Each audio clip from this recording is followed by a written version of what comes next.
Hello and welcome. My name is Nick and I am a salesman for DNL Recreation in Wisconsin Rapids, Wisconsin. This video is designed to teach the average camper owner how to properly winterize their recreational vehicle to get ready for the winter months. The first step to winterizing a camper is to drain any items that may have fresh water in them. The first of which is the most obvious, which is the freshwater tank of the unit.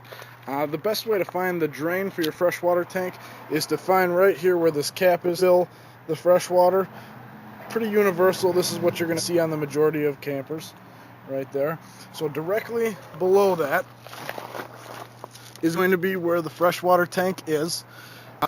On one corner of the tank there's going to be some kind of a spigot coming off the end of it. Now this could be as simple as this one here, where we just give it a quarter turn and it drains out. It can also be as simple or as complicated as a cap that needs to be completely unthreaded. Now the next one is going to be all of our black water and gray water tanks. Now, this is a brand new camper, so obviously there's not going to be anything bad in these tanks, probably just a little bit of water. So, what we're going to do here, we're going to pull our black water valve, a little water coming out of there, and then our gray water valve. And then at the end of the winterizing process, we're going to close them back up. Next step is going to be to drain the low point drains. Most of the time what you're going to see is just like this. Two lines coming out right next to each other, and they're sticking out about 6 inches. They look like they're really doing nothing. They are going to be the low point drains.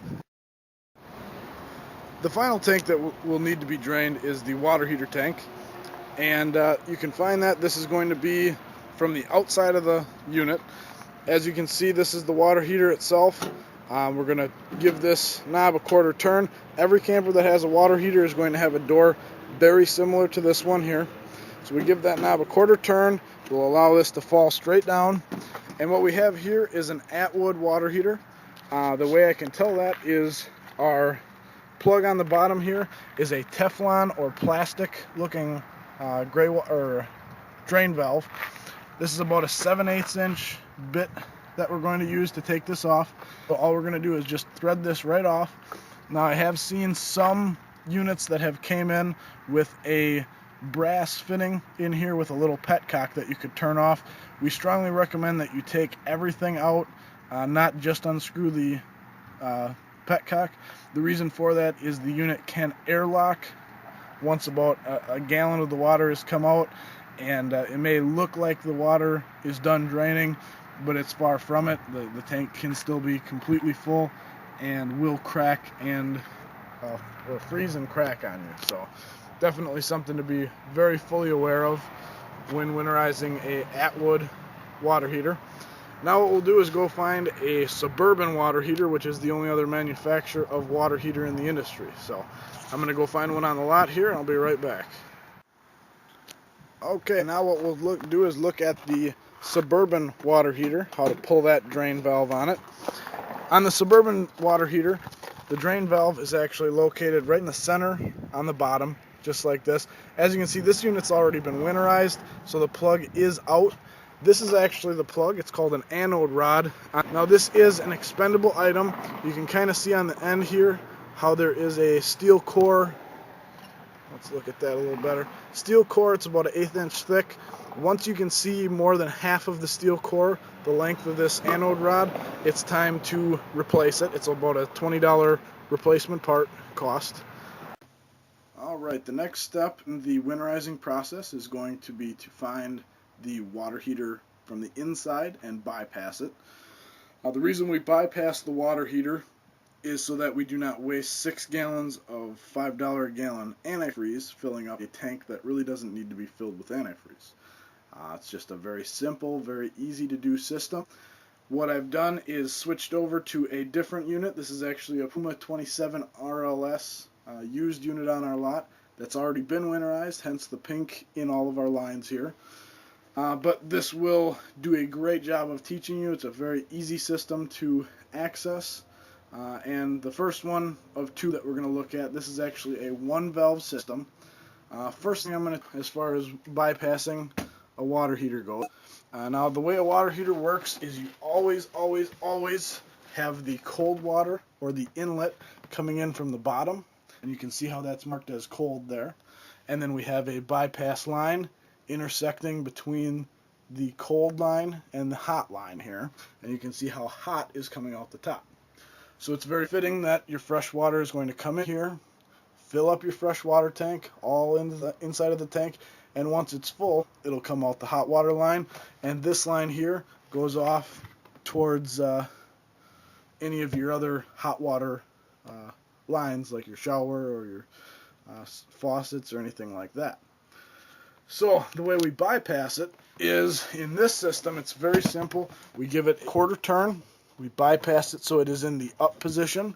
You can see I gave that line a quarter turn, and now it is pointing straight up. So now the water, fresh water is coming from the water pump. It's coming through this line here, and it's going to hit this valve, and instead of going into the tank, it's going to come straight up here. Now from here it's going to tee off, and it's going in either direction.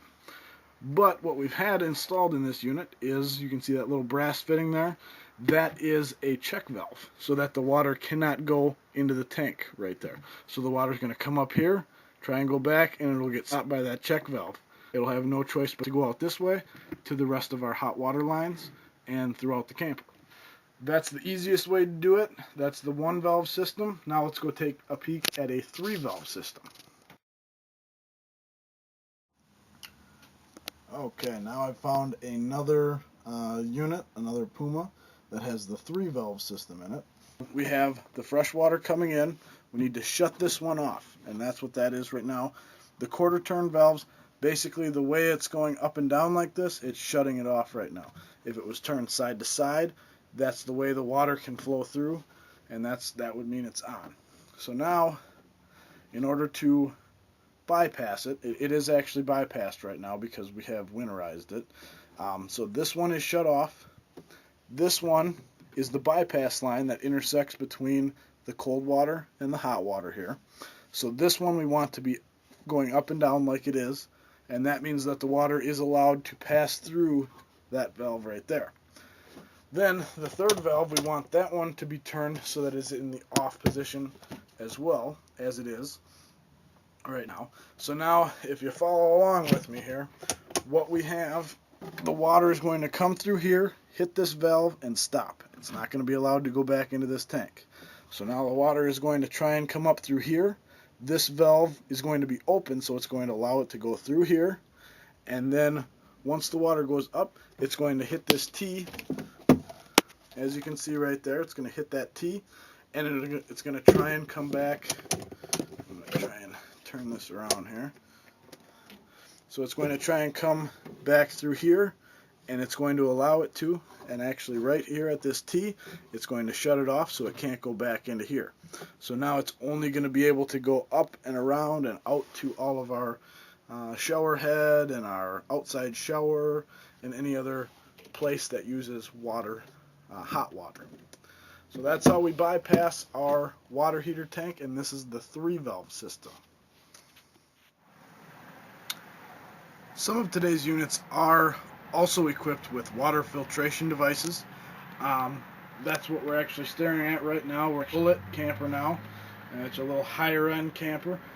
The number one way to tell if you do have a water filtration system in your unit is by the sink, by one of the sinks, you'll see some kind of a water purifier, drinking outlet like that right there.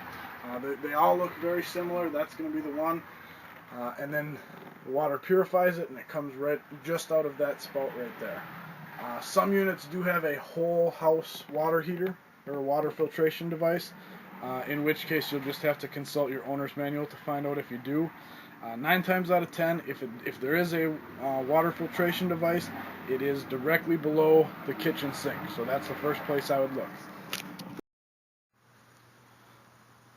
The next step in winterizing the unit is going to be to find the water pump. The easiest way to find the water pump is to first find the switch that turns the pump on. As you can see here, we've located it. It is on the monitor panel, and that will be the case in 99% of the campers out there. You can see that there's a little red switch here, and it's labeled pump. What we're going to do is turn that on, and as soon as we do turn it on, we'll hear a little buzzing noise or a little humming noise coming from the water pump, and that'll just help you locate it a lot quicker.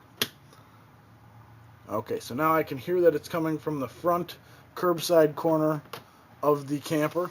So now what we're going to do is go outside the unit. I believe it's in the front storage compartment of the unit.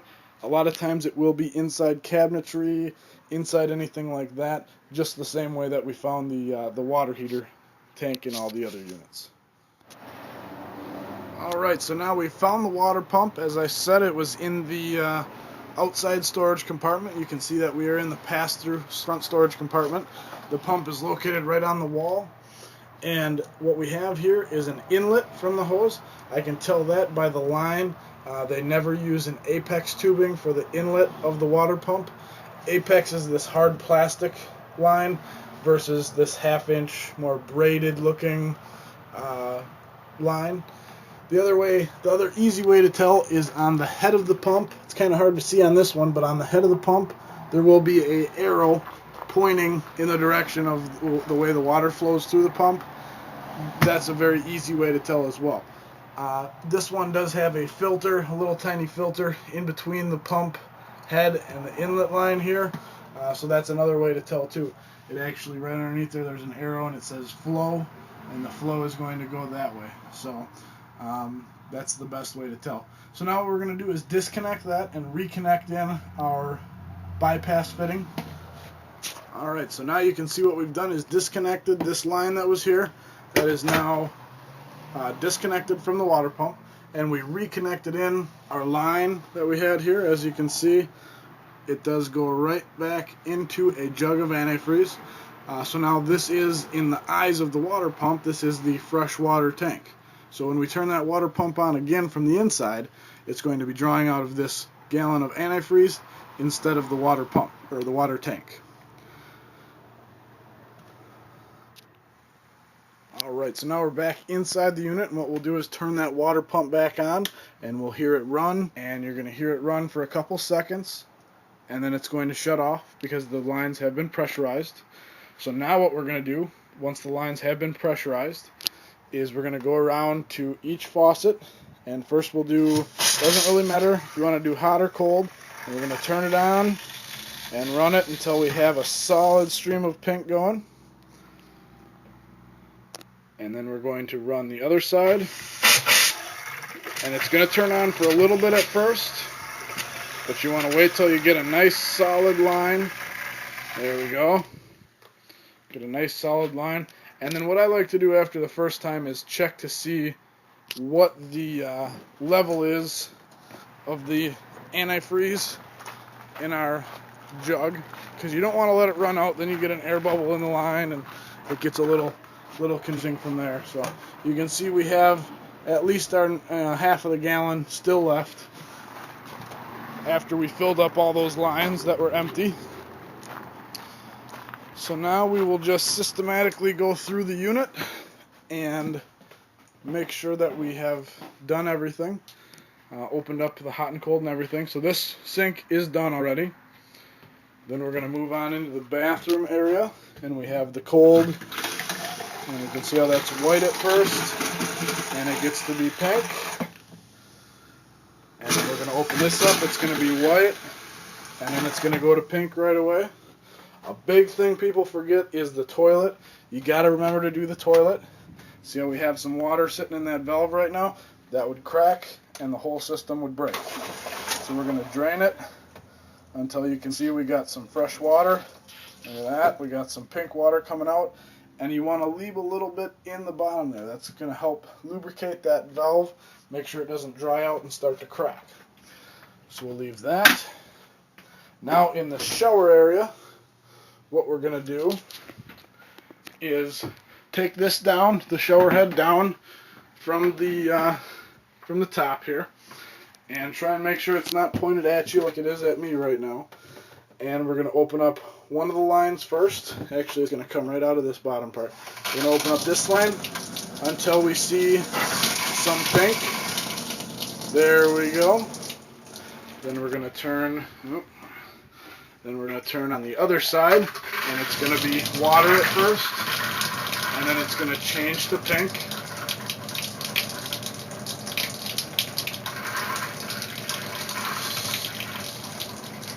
Alright, now it's pink.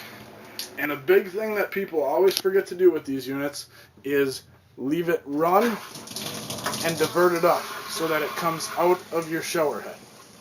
You want it to come all out of your shower head. And the reason, our outside kitchen, which is a very popular option on a lot of campers today, the outside kitchen has a little drain plug. We're going to take that drain plug out and we're going to turn it on until you see pink coming out. And you can see how it wasn't all pink. You want to make sure it's a nice smooth flow. There we go. And then we're going to turn it on the other way. Remember, it's always going to turn on pink for a second because that's the pink that's in this line right here when you switch from one to another.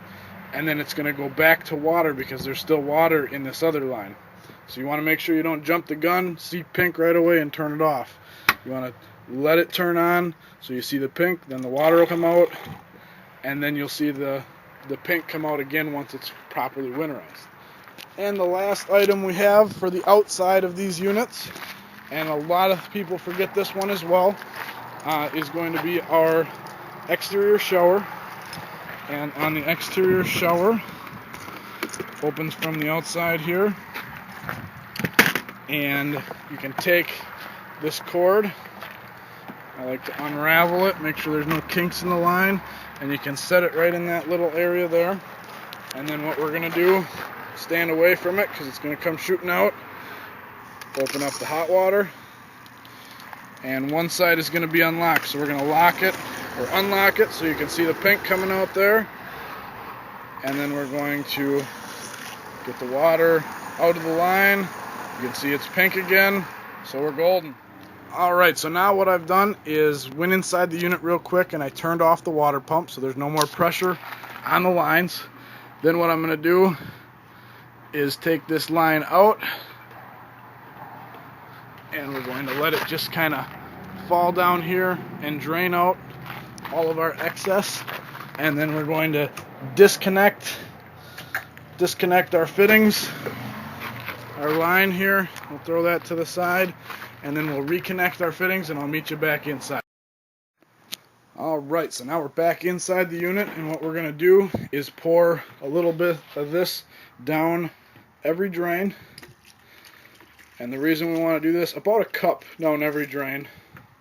The reason we do this is because there is a trap underneath there just like in any other residential fitting, and you do not want that trap to have water in it. So we're going to put a cup of water in there so that we now have no more water in the trap.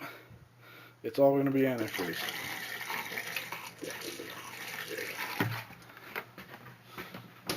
And then in the shower there's a trap as well.